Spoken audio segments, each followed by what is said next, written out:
I'm Lara Trump coming to you from my home in New York. So long as Joe Biden hides in his basement, the American people can't learn the truth about his extremism, but he can't hide for long. Joining me is a Hollywood conservative, very rare these days, and the host of the Blunt Force Truth podcast, Chuck Woolery. Chuck, welcome back to the show. Hi, Laura. It's great to be here. It's nice to be on your show and see you again. Well, we know that the news media are doing everything they can, Chuck, to cover for Joe Biden's weaknesses. I mean, they're propping this guy up every way possible. But isn't it time he got out of his basement and finally faced the people of this country? Well, the only reason he doesn't come out of his basement is because of the pandemic, quote unquote. I mean, he's afraid he's going to catch something, obviously. But we know that that's really not it. I mean, Joe Biden is not really, to put it in the old NBC terms, he is not ready for prime time. They know it, we know it, and we're just waiting. I mean, I'm waiting for the debates between President Trump and Joe Biden. It's going to be a massacre. I know. It'll be so much fun. But, the guy has no idea where he is. He doesn't even know he's in the basement, I don't think. He's just locked down there trying to make sense and can't even do that. It's embarrassing. I'm kind of embarrassed for him, even though obviously I'm not a Democrat, nor do I want them to win. But it's just humiliating for him and for his family. And it's like pretending someone is impaired and it's really obvious that they are, and you just kind of pretend that they're not so you don't offend them. Right. And, it's an odd situation we're in right now. It is. I mean, I've heard some liken it to elder abuse to continue putting Joe Biden out there. But it is sad, and I noticed this all throughout the primary debates that the Democrats had. Something wasn't quite right with Joe Biden, and that should scare people enough, Chuck. I mean, that's enough of a reason not to choose this guy for your president. But Joe Biden supports increasing taxes, gutting the energy sector, and destroying jobs with bad trade deals. I mean, so when you start talking about his policies, I think the question a lot of people ask is, what is there to actually like about this guy? Well, there's nothing to like about him anymore there is to like, and I'm very sorry. I'm quite prejudiced, but I just don't like the Democrat Party today. I'm not crazy about them in the past because I know their past, but I really am. I'm literally frightened that the Democrat Party has obviously moved, and I think it's because of President Trump. I really do. The hatred for him has literally had them lift their skirt and show us who they are.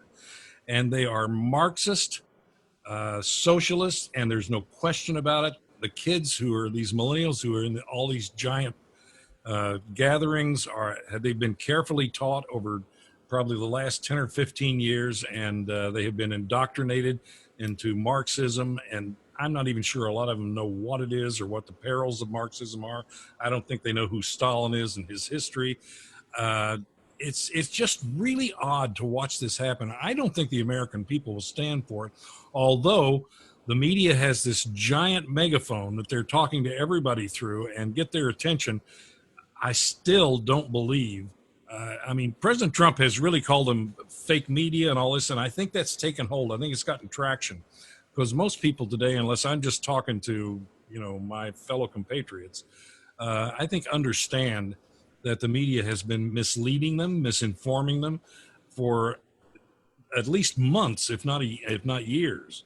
Yeah, I mean, well, that is why the trust in the media right now is basically at an all-time low.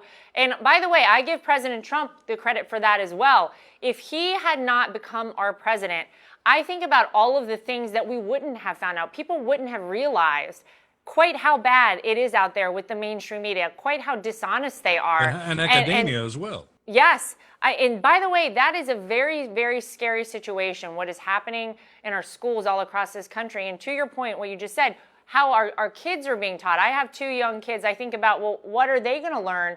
Are they actually, Chuck, going to learn real American history, or will it be some fluffy version of what actually happened?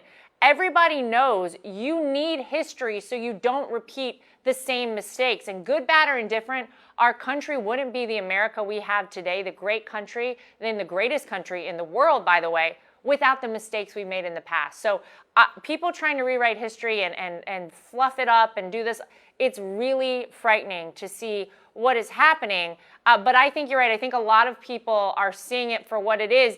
And they see things, they see the hypocrisy out there, by the way, because we know the Democrats love lockdowns. They also love the mass protests. Yeah, well, of course. It benefits them. I mean, the mass protests, it's okay to go protest by the thousands, butt to butt and belly to belly and rubbing each other and everything else, but you can't go to a Trump rally because it's too dangerous. No, we couldn't do that. You got to be in a cocoon. You just can't do that. It's dangerous to people. It's the hypocrisy is so thick. You can cut it with a knife.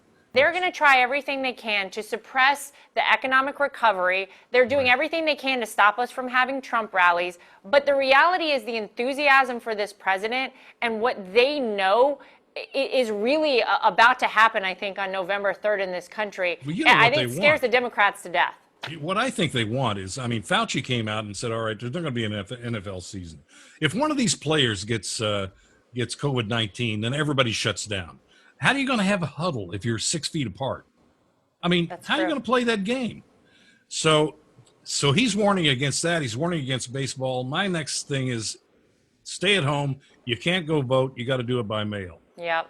Right for voter fraud. It's already started in California and other places like that, but it's going to be universal. They're going to be crying for this and swearing everybody's going to die if you go to the polling booth. And I'm going. I don't care.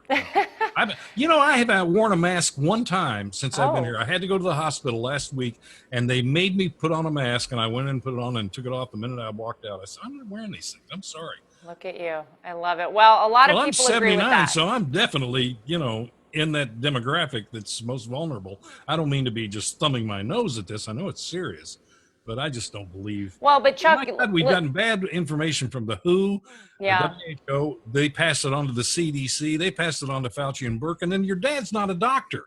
I mean, President Trump is not a doctor. He can't make those calls. He's got to depend on the experts. And the experts have let us down over and over and over again to where people are now so far on the other side, they don't believe anything they say, which I'm not sure is a good thing. It's frightening. Well, look, if we can all stand 6 feet apart in line to go in a grocery store, a Walmart, a Target, you better believe we can stand 6 feet apart, Chuck, and go in a voting booth and vote for the person of our choice on November 3rd. And I hope for everybody that is Donald Trump. But I want to say thank you for fighting for this country, Chuck. You're really amazing.